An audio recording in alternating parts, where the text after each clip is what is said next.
Hello and welcome, everyone. Thank you for joining us. Hi, this is Ray. Hi, Ray. Hey, Ray. Set up some camera.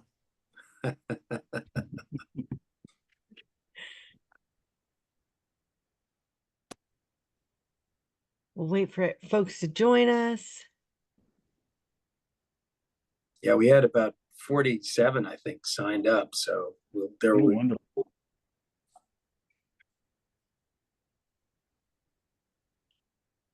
Love seeing familiar faces.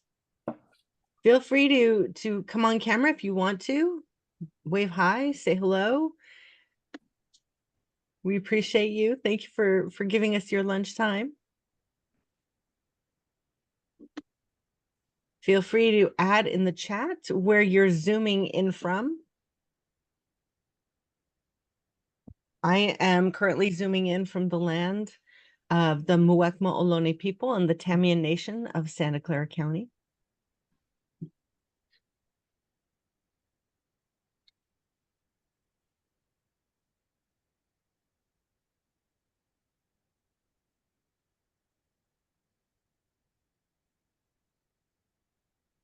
Yay! I love seeing names that.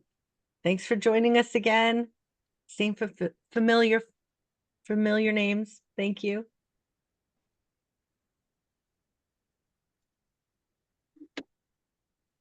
Well, I have questions for you all before you get to ask questions of our esteemed guest. How many of you have already seen The Tempest, SF Shakespeare in the Park performance of The Tempest? Give a little like thumbs up or a heart, or put it in the chat where you saw, if you've seen it already. For those of you who have not yet but would like to, we have one more location where we're going. I'm super excited about it. We are going to be at the Sue Bierman Park across from the Ferry Building, just north of the Embarcadero Plaza. And it's going to be glorious. And even if you forget a picnic, you can go to any of the establishments across the street at the Ferry Building or in the building right next to us and grab some supplies. It's delicious. I'm already excited about grazing my way through the Ferry Building. We'll have to extend the run, Carla. I know.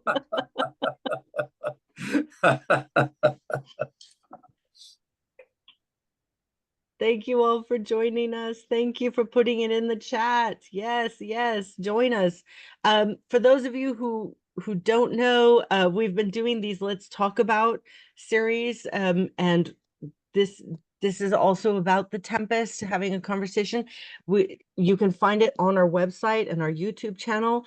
We have a cast and crew conversation about The Tempest. We have conversation with Rotimi Agbabiaka, who is our director of The Tempest. We have Dr. Farah Kareem Cooper having a conversation about The Tempest. Check out our past Let's Talk About It for our As You Like It that we did for our tour earlier this year. And I'm so excited that we have here in our Zoom room Dr. Roland Greene from Stanford to have a wonderful discussion about The Tempest.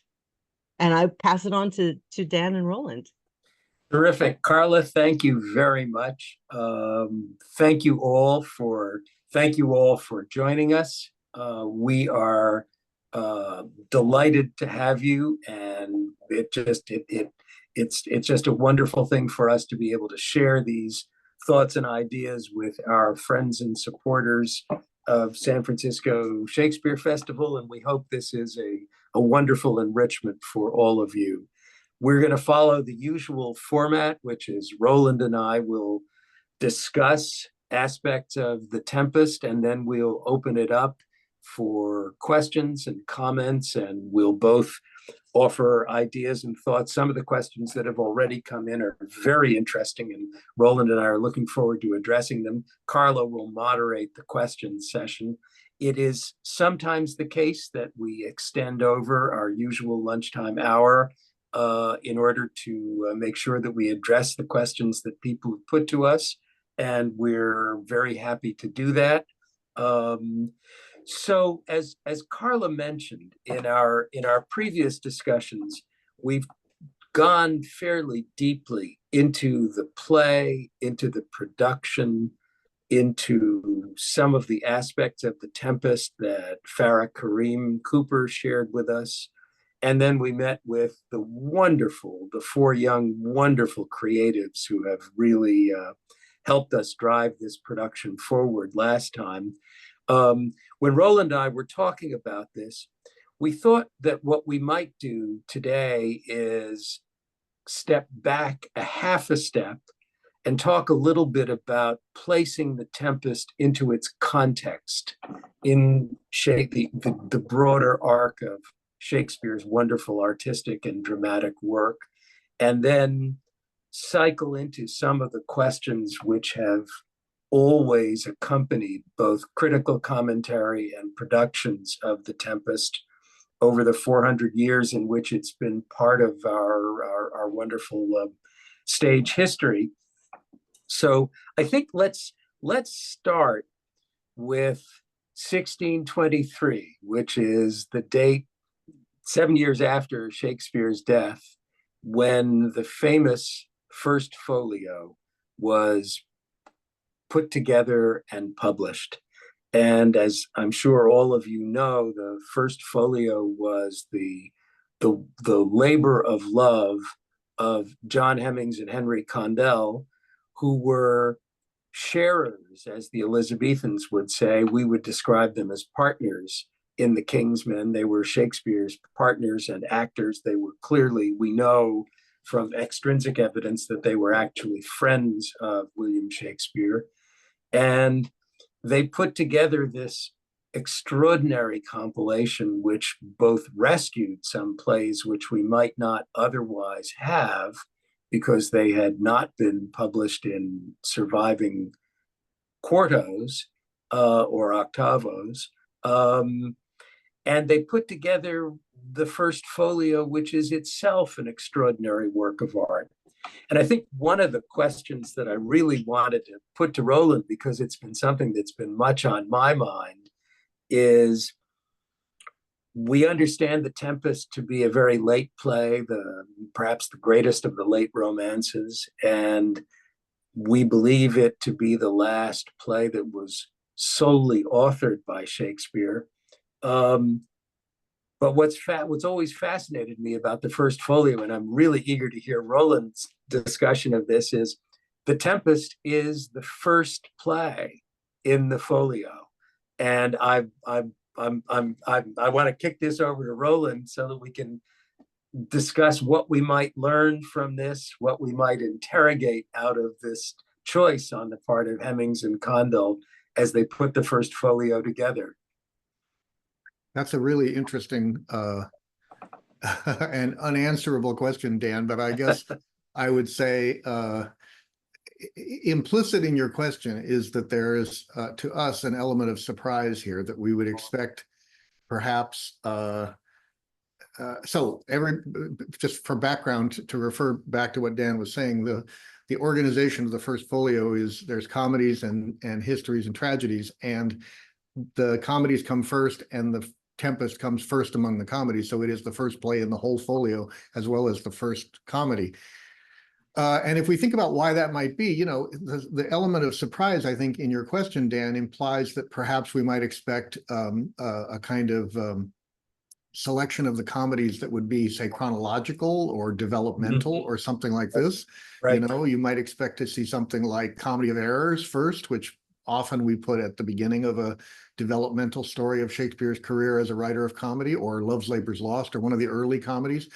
So, it might come as a surprise to us to see that something that is putatively his last sole authored comedy and play would be the first. But I think one thing for us to remember is that there is as yet no developmental story of Shakespeare. There is no sense that his career has phases, or that that he's anything but a very successful writer of commercial plays, for the mostly commercial, some more courtly, but for the most part, that's what he's known as in terms of what the audience for the first folio would be, the potential readership. This is, after all, a book that they're selling, and it's not a cheap book. It is a book that sold for about £1 on its first publication, and in those days, £1 would have been a month's or 2 months' wages for a skilled worker. So it's interesting, Roland, to note how much its price has inflated in contemporary terms. Yes, it's that's absolutely right. But this underscores what I'm saying, which is that there is as yet no, there are not all these expectations around Shakespeare's works. So in the absence of that kind of a story of his development or the stages of his career, probably I would guess Hemmings and Condell are thinking that by putting perhaps the play that would be most recently remembered from the audience, that is one of the very last to be performed, or a play that is fashionable in their own time, rather than something that would seem a little bit like something from an earlier era, like Midsummer Night's Dream or As You Like It, which to us, because we think of the phases of his career as being so momentous, we think, how could Midsummer Night's Dream or As You Like It or Twelfth Night, how could they ever have seemed old-fashioned? But they did in around 1610, and especially by 1623, he didn't write plays like that anymore at the end of his career. And The Tempest and The Winter's Tale and that sort of late comedy, those were the fashions of the phase of the end of his career. And so probably they were trying to lead with something for commercial purposes that would be memorable to the audience of recent memory, and would display the sort of stylistic tendencies of their moment, which we can talk about what those are. But it seems to me that it's probably that kind of answer, a matter of front loading the book with what will be of the most immediate commercial appeal. So Roland, let's take that up for a moment, if we could, and talk a little bit about the stylistic evolution that led to The Tempest, because I think that's something that our friends and supporters would be very interested in your perspective on. Yeah, well, I mean, there's different ways of thinking about this. I mean, we in the 19th century, Shakespeare critics settled on the term romance to describe the late comedies, and that includes not only The Tempest, but Winter's Tale and Pericles, and perhaps one or two others, depending on how you define romance. And what they were looking at, romance would have been a term unknown to Shakespeare and his contemporaries. They simply thought these were comedies, but just perhaps comedies of a different era. And what romance means, and the reason that the 19th century critics settled on this term, and it's not universally applied, it is still somewhat a contested term. But what the critics meant by it was that they wanted to connect these plays to an earlier tradition of what we call in English, what we call romance fiction, which is a kind of fiction that was popular in the later Middle Ages and earlier in the Renaissance, in which the main elements of the story have to do with generally a very strong hero protagonist who goes on some kind of a quest, who undergoes various kinds of trials, often has to go on a journey of some kind. You can see, if you think of this play, The Tempest, as based in romance, you can see that Shakespeare characteristically would have already inverted that kind of expectation, because Prospero doesn't go anywhere. Everything comes to him. But nonetheless, there is a kind of journey going on there. And usually there's, I mean, always in a romance, there are supernatural elements there. And then often there is a kind of disclosure of identity, or a sense that something has been revealed that we didn't know at the beginning about who is whom, and I sometimes tell my students, romance is always with us. Every generation since the Middle Ages has had its favorite romances, and also it's characteristic of romance that we always think that the romances of previous generations are corny and silly, but our own are so powerful and convincing. And I always say that when I'm talking to young students, I always say, you know, my mother was quite elderly. You know, for her generation, the operative romance in popular culture might have been The Wizard of Oz. For Right. my generation, the operative romance in popular culture was probably Star Wars. Right. Present day young people, the operative romance is Harry Potter. Right. These are all the same story, but they are all romances of one sort or another. The elements are always there. But what you know, there's a sense that what happens with Shakespeare's career is that over the long duration of the time from when he writes the early comedies like Comedy of Errors, Love's Labour's Lost, and then the comedies that are getting to be middle comedies like Midsummer Night's Dream, As You Like It, and especially Merchant of Venice and Twelfth Night, and then as it gets into the later ones, that there is a sense that he wants to explore deeper issues, and he wants to explore things that are where the fundamental question is no longer going to be something like, will the young lovers get together? But rather, I mean, look at the Tempest, for example. You've got young lovers, but nobody who watches the Tempest is really preoccupied with, will the young lovers get together? What they're preoccupied with is, can this stage manager, magician figure put the world back together again? Yeah. It's a much bigger set of stakes than in something like Midsummer Night's Dream or As You Like It. And so there's a sense that he grafts onto the structure of comedy as he learned it early in his career. He gradually grafts onto it these romance elements that deepen the play and produce something like, if you want a kind of shorthand for Shakespearean romance, it's something like a play with many of the elements of tragedy and the depth of tragedy, but with a happy ending and a kind of, in the end, a kind of optimistic tone. You know, it's interesting because you're raising a fascinating point, and which goes directly, in a sense, to one of the things that's always struck me, which is the extraordinary way in which the Tempest, in which the interpretations of the Tempest, the dramatic interpretations of the Tempest, have changed and evolved over time, and that, you know, that each generation seems to have a different perspective on the question of what does the Tempest mean to us and what do we see in it. And I'd be very interested in hearing some of your thoughts about this evolution of interpretive approach over time, because it's such an amazing play. I mean, it is, and I love your formulation of Prospero remaking the world. It's so apt. But let's talk about sort of the different ways that prior generations of theater goers and directors and actors have approached this. Well, for a long time, that is up until, say, the beginning of the 20th century, at least, interpretations of the Tempest obviously tended to center on Prospero. You can imagine why. He's a commanding figure. He is the most powerful person in the play. He is, in fact, all powerful in the logic of the play, and so.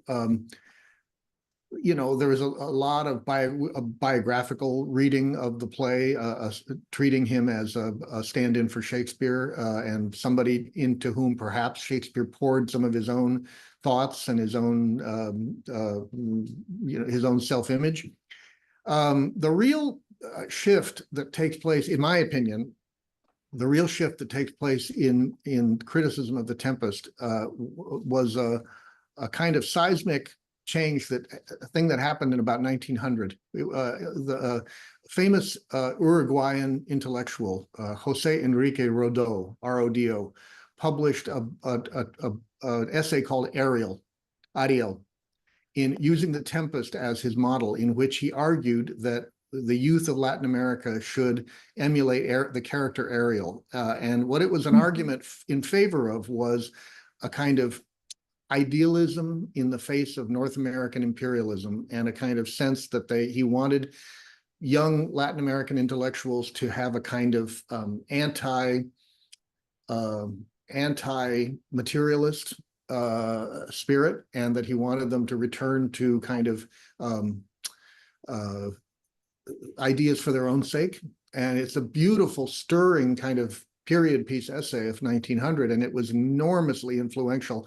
But from our point of view, what it did was it was the first really prominent piece internationally to take. First of all, it declared that the Tempest was really the world's play, not just Shakespeare's play or an English play, but it also took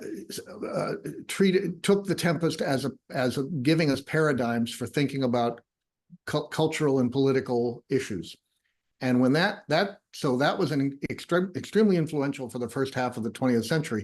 1971, Cuban intellectual Roberto Fernandez Retamar published a response piece, 71 years later, called Caliban, in which he argued that no, Latin Americans are not Ariels, we are Calibans, and that Caliban, as the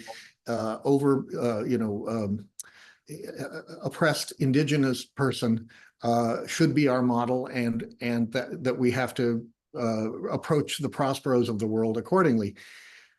Once that piece came out in 71, that really kicked off a wave of approaches to the Tempest, basically taking what we would consider to be, in traditional terms of Shakespeare's time, the peripheral figures immediately around Prospero, the ones over whom he has control, Ariel, Caliban, and Miranda, as models for thinking about, if the play were their play, how would we approach it? And so from that point on, you get a lot of post-colonial readings that emphasize Caliban's role. You get a lot of gender readings that emphasize Miranda's role, and also the fact that Miranda is in colonial terms, Miranda would be what you'd call a Creole, that is somebody of European descent but born on the island, who's never been anywhere else, never been back to the mother country. And that whole expository dialogue in Act 1, Scene 2, in which he tells her the story, has been read as a colonizer telling their first generation of Creole children how to take what the story is of their colonization, and how to think about it in his terms, And then of course Ariel, who's been thought about a lot in terms of as a kind of imprisoned character, an oppressed character in a slightly different way than Caliban, and also for the gender fluidity of Ariel, and the human fluidity, between human and spirit. So that the development of the criticism really has been, I would say, centrifugal, out from Prospero, out into these other characters, where various approaches have sort of camped out and tried to look at the play from those vantage points.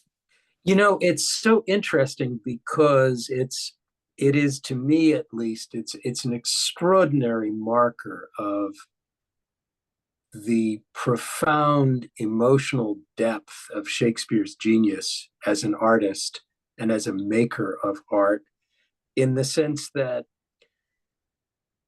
there is much, I think, to be said for many of these readings, and the play certainly encompasses many of these readings in a totally legitimate way and poses these questions in a legitimate way. What's always been extraordinary to me is that 1610, the year in which The Tempest was first performed, is also the year in which James I and VI signed the first Greater East India Company charter and signed the first Virginia colony charter.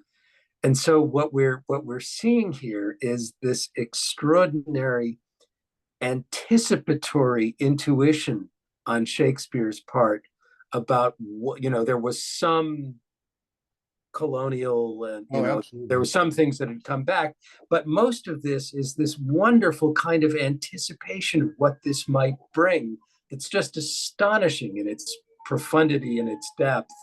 And the one thing I would add to that, Dan, is that it's a play about power, and you can imagine late in his career he thinks, having treated power in various ways, especially in his Elizabethan history plays, where he looks at the genealogy of the Tudor dynasty, and he looks at various kinds of previous monarchs and how they exercise power. You can almost imagine him toward the end of his career thinking, well, you know, I'm going to take a play for which I have, you know, like you say, topical sources of things that are going on in the larger culture, Right. colonialism and scientific discovery and so on. But I'm not going to base this on an actual printed source play. You know, this is one of those plays where we don't have a source. We can't say he took it from some story or some old play that existed, as far as we know.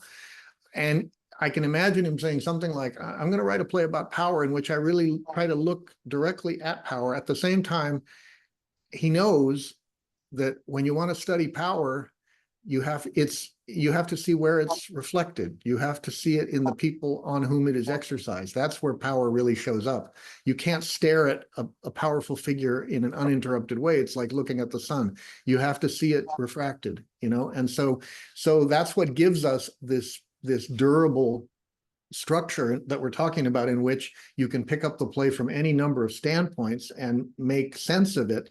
And it still leads back to the central questions, but you could decide that, you know, your primary interest, as Fernandez Retamar did, is in Caliban, or you could decide that your primary interest is in Miranda. And in a way, though, all roads lead back to the central questions of the play, which makes it such a, as you say, such an insightful and forward-looking kind of play. You know, I want to pick up, Roland, on one of the points that you mentioned in passing, because it's one that is, you know, in a sense, sort of perplexed and bedeviled every Shakespeare reader, lover, critic, and proto-biographer, you know, really since Edmund Malone in the 18th century, which is this deep question of, to what extent should we take any part of the plays or a character as being biographical or autobiographical in character, or to what extent should we simply treat this as great art? And The Tempest has been such a fertile field to be tilled by people on both sides of that discussion, and then particularly with our understanding that it is the last sole authored play. I'd be very interested to hear some of your thoughts about that. Well, it's a perennial question, of course, Dan, and I can only answer it as a scholar of my generation, which is, if we were having this conversation 100 years ago, I would be much more interested in biographical interpretations than I am now, because that was what we did then, and it was not just for Shakespeare and not just for The Tempest, but literature in general had what we called interpretation often had a strong biographical color to it, and sometime around in the 1920s, 1930s, it went out of fashion in the English-speaking academy, and you resorted to biography only explicitly with a lot of evidence, not as a kind of all-purpose thematic interpretive model. And so, but a play like this, it's unavoidable to think of it in some way as biographical. You know, it tantalizes us so much with that kind of question. So if there's ever any play in which I would sort of suspend my usual skepticism and apply a biographical approach, it might be this one. But I honestly think that what you said earlier is a more fruitful way than thinking strictly of biography, and that is the topicality of it. It's not so much about Shakespeare the man as it is about the exact moment in which he lived, and the events that were going on all around him that make their way into this play in a kind of indirect fashion, not only colonialism, but scientific discoveries, geographical discoveries, the first stirrings of thinking about the dangers of slavery, for example. All of these things are going on in the period, and they're all somewhat there in the play. And so I think that the man himself, we can sort of lift the man out of the story and say, instead, it's his world that we're seeing there. And I'd rather have the world than the man, actually, because ultimately we don't know. The reason I do what I do is to learn about the past and to learn about the world out of which these plays come, the question of the person himself is, in a way, kind of a proxy for these larger questions for me. So so it is a play that is very much susceptible to what I would consider to be a kind of expanded biographical reading, or a kind of open biographical reading in which we redefine biography a little bit more expansively. It's so, but I take every one of your wise points, Roland, but the emotional pull of Prospero's late speeches in this play is such that it's hard to walk away from the hope that I'm actually making a direct emotional connection to William Shakespeare. No, you're that's true, absolutely, and because it's so tantalizing to imagine that in that epilogue when he says, I've accomplished most of what I want, and I need to be validated, but directly to the audience, I need to be validated by you if I'm going to complete what I guess the point of reading it biographically is to imagine that within the play you have an all-powerful figure, and within the career you have a vastly creative figure who we have seen. If you imagine that there is an audience that has persisted with a theatrical audience in the era that has persisted with Shakespeare over multiple plays, perhaps multiple decades, most of the members of his company, and it's so tantalizing to imagine at the end of that career, the end of the play, the all-powerful figure, and at the end of the career, the all-powerful figure are saying to us, there's still one more thing I need, which is from you. You still have the power over me, and I want your validation. And the other thing I find fascinating, but if you want to read it biographically, is, Shakespeare wrote, 30 some plays, nearly 40 plays, perhaps more over the course of a long career. Let's imagine this is the last one, or this is the last performed speech that, let's just imagine hypothetically. Right.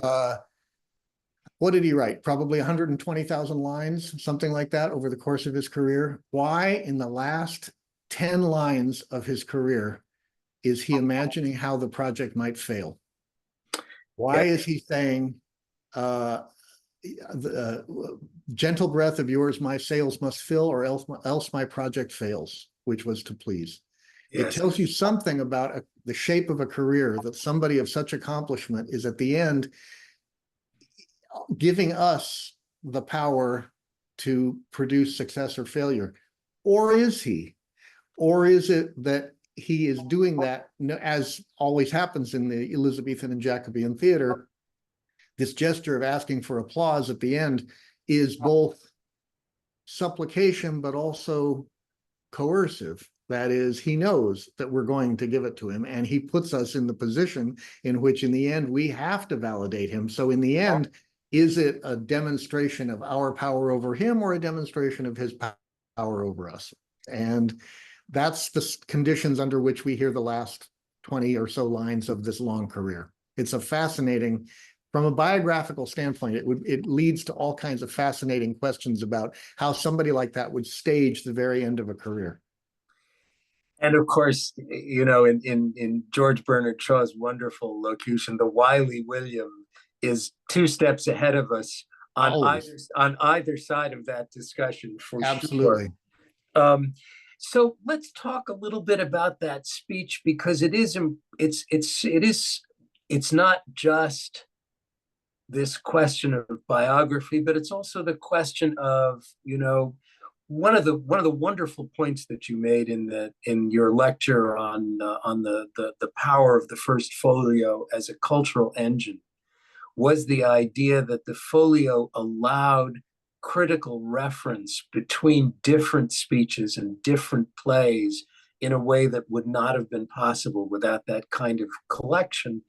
And I'm very interested in your thoughts about sort of where that final speech fits along with other similar speeches in the plays. I'd be very interested in your thoughts about that, Roland. Mm-hmm. Yeah, it's it's one of the I mean, I guess I would put it in a category among the non-diegetic speeches. Diegetic meaning the speeches that happen inside the action. And this is one in which a character steps outside the diegesis or the action, the narrating of the plot, and stands back from it and says, you've just seen a play, and this is what you should think about it. There are a number of these over the course of his career, and this is probably the one. Some of them are comic, some of them are frankly kind of dispensable. That we could easily do without them.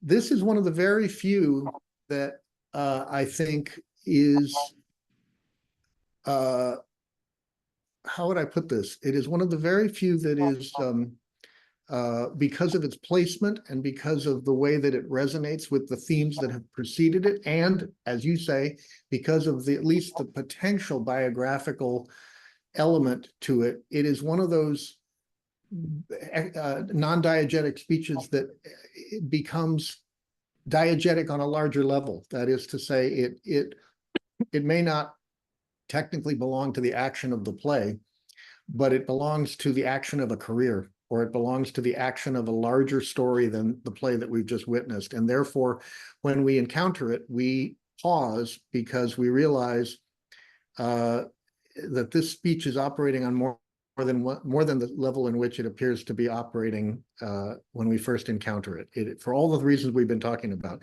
So it creates a kind of separate diegesis in which it belongs, and it's one in which we would think about something like, the first folio. The first folio is full of gestures that are career-making gestures that Hemmings and Condell and other figures who are sort of responsible for different pieces of the plays, for the dedicatory poems and so on, and all the things that go in around the plays,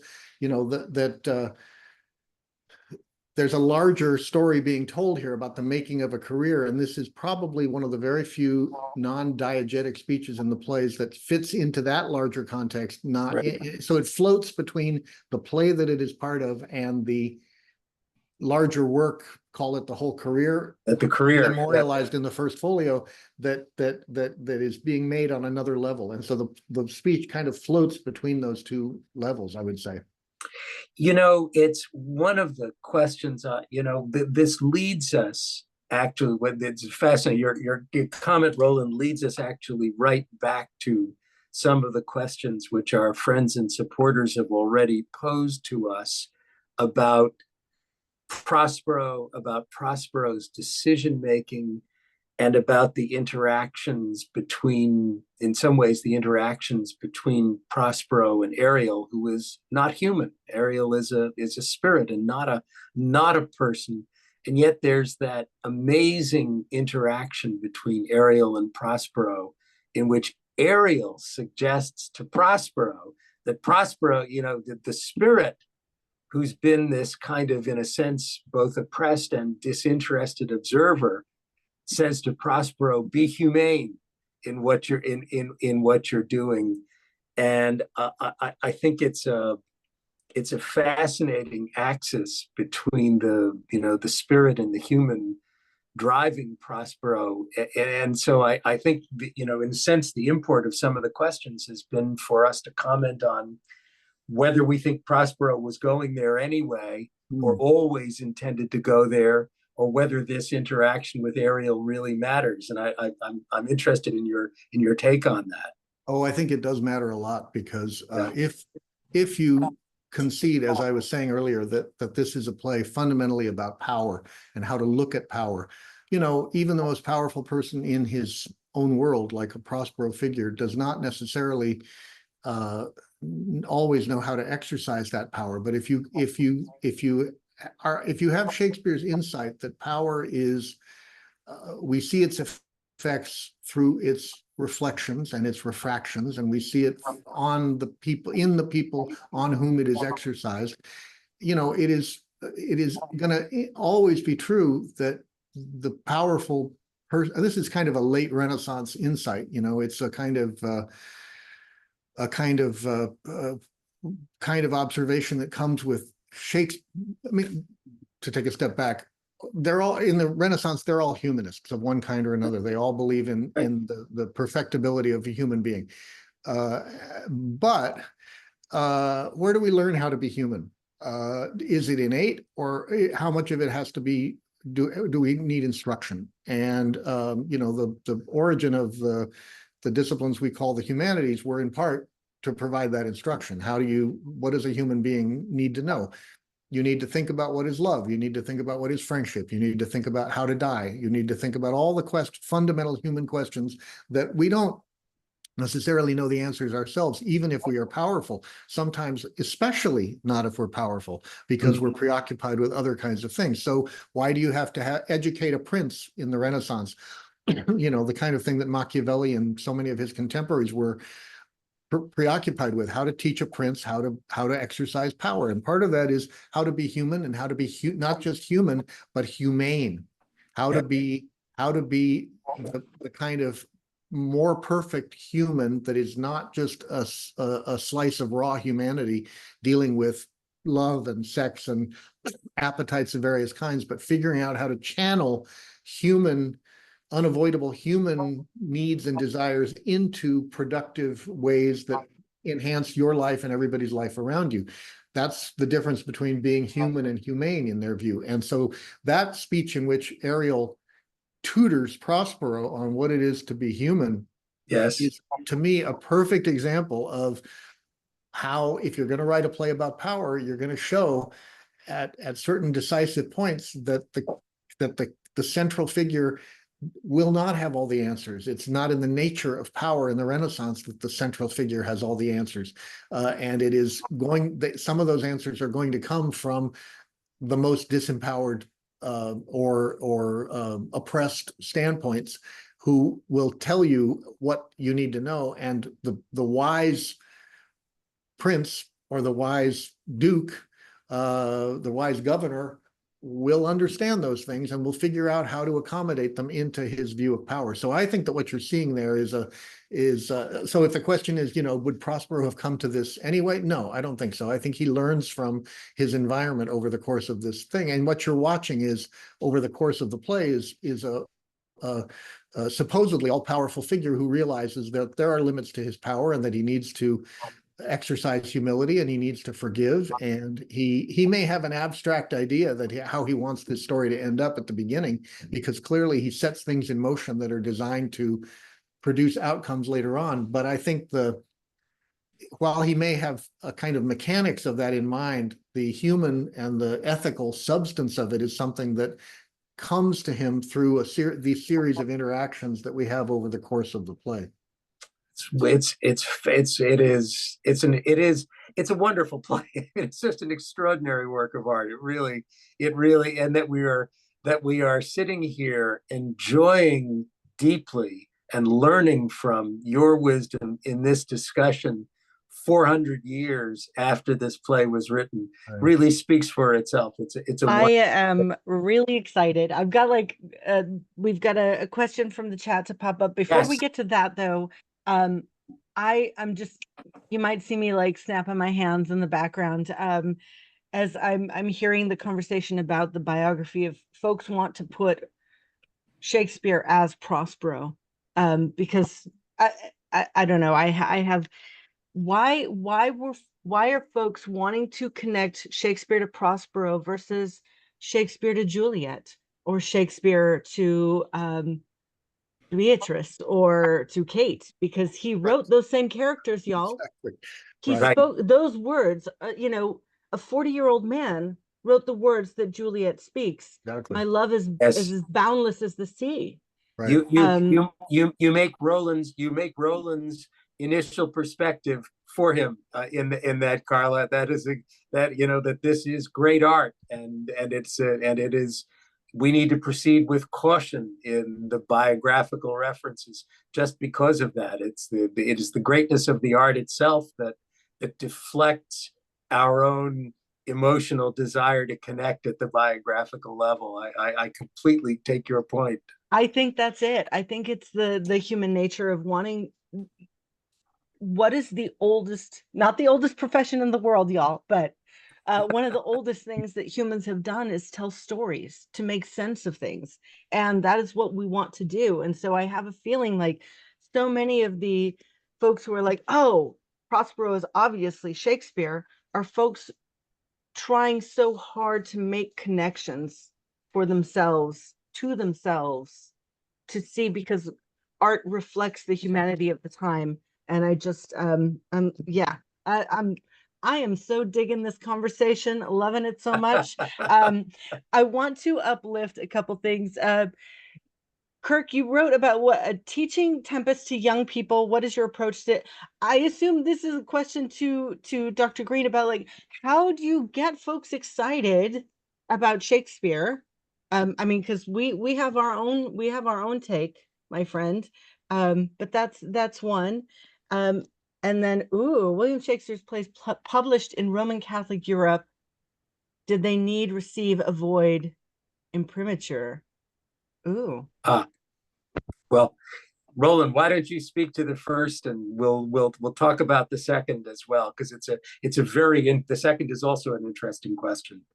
Well, when I teach, if I were teaching the Tempest, I'm trying to think when's the last time I taught the Tempest. It's been a few years, but when I have done so, I just talk about the same things we're talking about now. I say it's if you were going to adopt one of the standpoints in the play as the one that you think is the one that speaks most directly to you as a person in the 21st century, which perspective would it be? And, some people will say Prospero, but nowadays most people will say Miranda, Caliban, Ariel, something like that. Somebody will say, one of the mariners, or one of the drunkards, or something like that.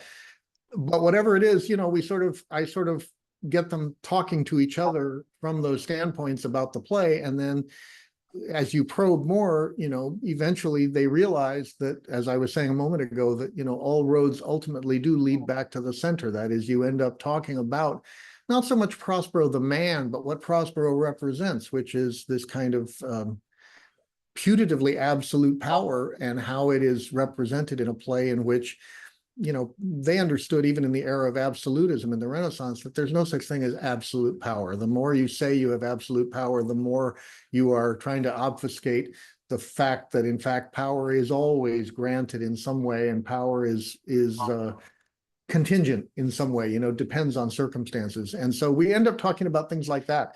And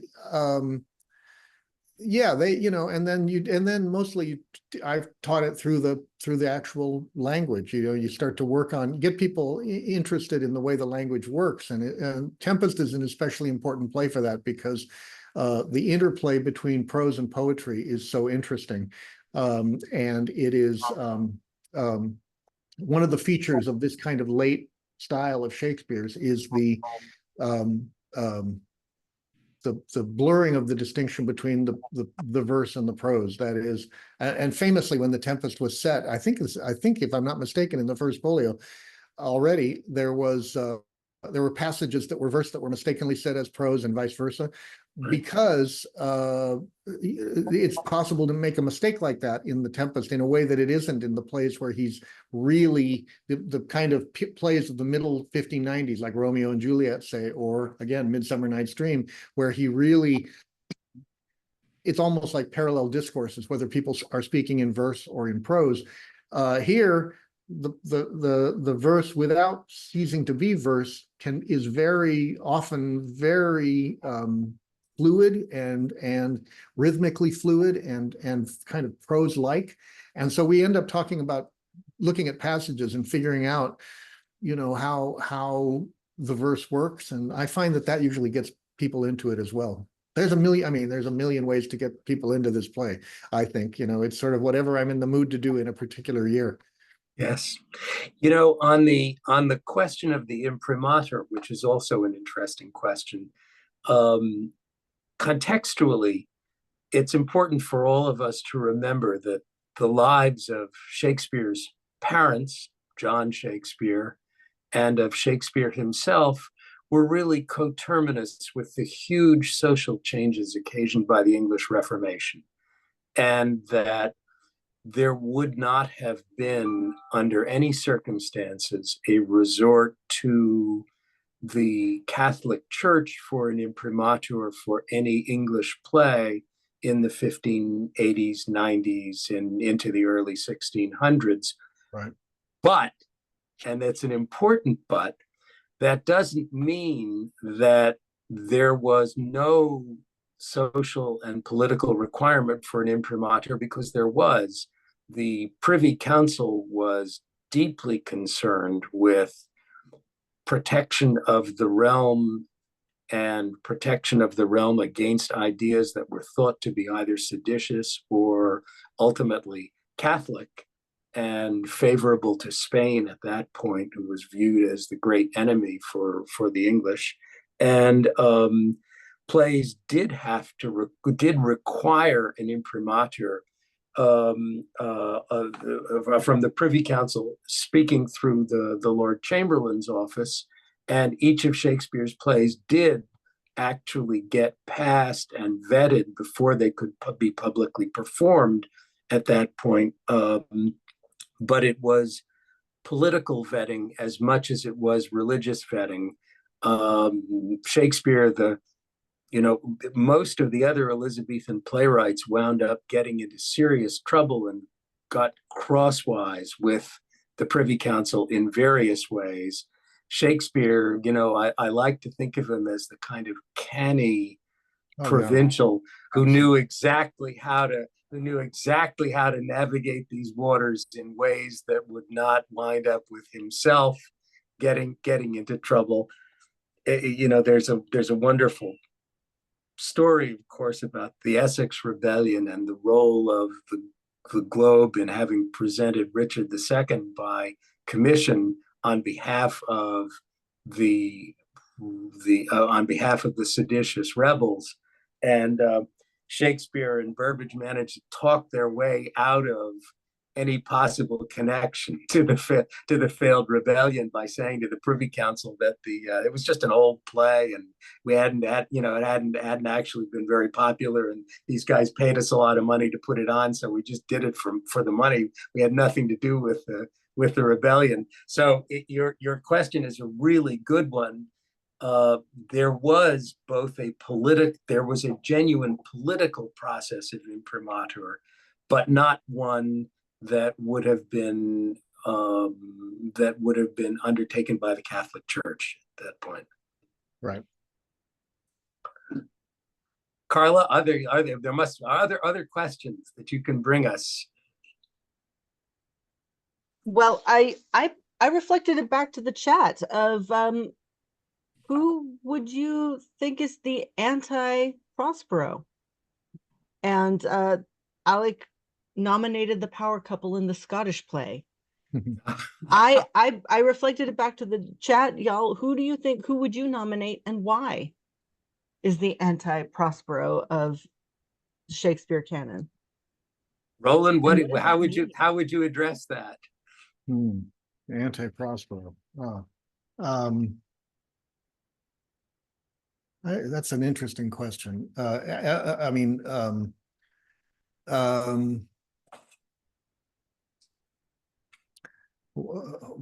by anti-Prospero, I would tend to mean somebody who is somebody who perhaps doesn't have power, but has a lot of knowledge, the kind of knowledge that Prospero cultivated. Prospero, the way I see Prospero is he is learned in what he calls the liberal arts, by which he means he has book learning. And he obviously lost his dukedom because he was not politically savvy. He didn't see the dangers to himself, and instead he threw himself too much into his scholarship, we might say, you know, or if you think of him as a scientist, he was in the lab too much and he allowed his, you know, his startup to be taken away from him by, you know, a group of, in a boardroom kind of coup, and he lost his business or his authority. And so an anti-Prospero would be somebody who, you know, already is perhaps a marginal figure, but already has a lot of knowledge and is sort of observing from a distance rather than being at the center of everything. I don't know who that would be. That would be, you know, I'm trying to think somebody else in a comedy that would be a figure like that. Somebody who is perhaps has no power, but when they have power, you know, even if fleetingly, they know how to exercise it because they've been thinking about these questions in a way that Prospero was not thinking about them before he got to the island. He needed to be exiled to the island in order to reflect on all of this, and to think, to add a kind of knowledge that complemented his scientific and magical learning with a kind of ethical and humane understanding. And he really can only get that in the island and in the events of the play. You know, it's almost Roland. As you speak, I completely subscribe to this, and I'm what's popping into my mind is Feste and Lear's Fool in some And ways. Carla says in the chat, the fool. That's it. That's exactly who it is. Those are That's exactly characters. Yeah. Yeah. interesting. Characters who in a different kind of play could not possibly occupy a central role because they have got too much figured out and there's too much knowledge all in one place, and they would be, they're not of dramatic interest, but they are commentators on the learning process that other people are going through. And they therefore, you know, they're consigned to be observers, commentators, ironists, but they can't be central figures themselves in the logic of the plays that they inhabit.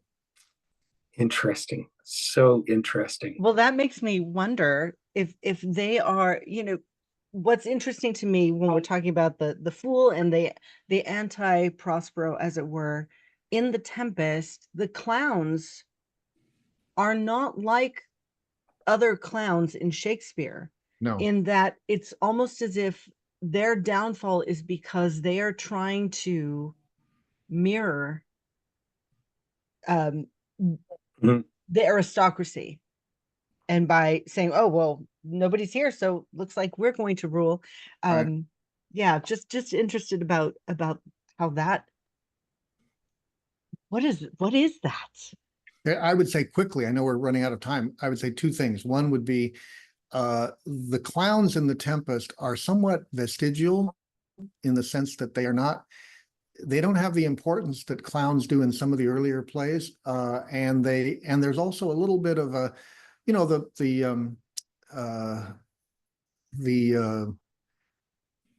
thing early on when one of the guys does his joke about Englishmen, you know, you know the scene I'm talking about. What scene is that? It's the one where It's Trinculo. Yeah, when And Trinculo, he's like, yeah, here's neither bush nor shrub. Yeah, exactly. You know, that to me is a kind of vestigial moment of the kind of thing Shakespeare did earlier in his career, and that worked earlier, but it's getting to be a little old, you know, at this point. And it seems like kind of a holdover. Maybe there's still a segment of the audience that appreciates that, but the rest of the play has kind of matured around that. And the other thing, that's one thing, is that just the way those characters are written seems a little bit out of time, but also the fact that, you know, we talk about the fool in Lear, you know, and we haven't said this at all, Dan, but I'll just say it in one sentence. You know, many of the characters that we think of as so important in Shakespeare are written for specific actors. And yes, he didn't, at the end of his career, presumably he didn't have access to all the actors that he had earlier. And the fool in Lear was a very talented, ironic actor, not a physical comedian, but rather a kind of ironist named Robert Armin. And if you don't have Robert Armin anymore, you can't write a character like the fool anymore, because you need somebody who can pull that off. Whereas the Trinculos of this play could be played by a lot of actors. They don't have that kind of depth. And so you know, they're sort of buffoons that are easy to cast, you know. So right. So his take on his world through the vessels of these various kinds of clowns and others figures really were dependent on who was available to him. Yeah, And- they're Will Kemp characters rather than Robert Armin characters. Exactly. Really. Right.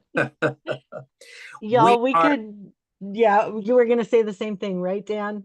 We're running out of time. Yep. I was about to say that. I was about to say the thing which we do at the end of each one of these hours, which is I want to make sure that we all give a rousing internet round of applause to Roland with our thanks and deep gratitude for joining us. It's been absolutely great to Great have pleasure you. for me.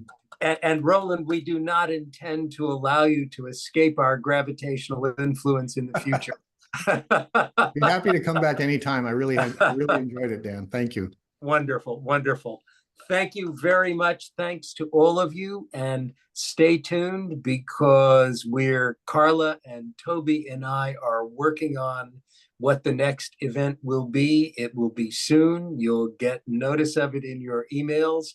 And once again, just our profound thanks to Roland Greene, who has just been a wonderful, wonderful discussant and teacher for all of us. So Roland, thank you very much.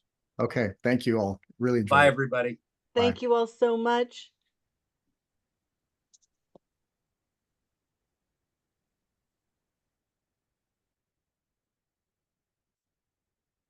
Thank you all for joining us. Thank you.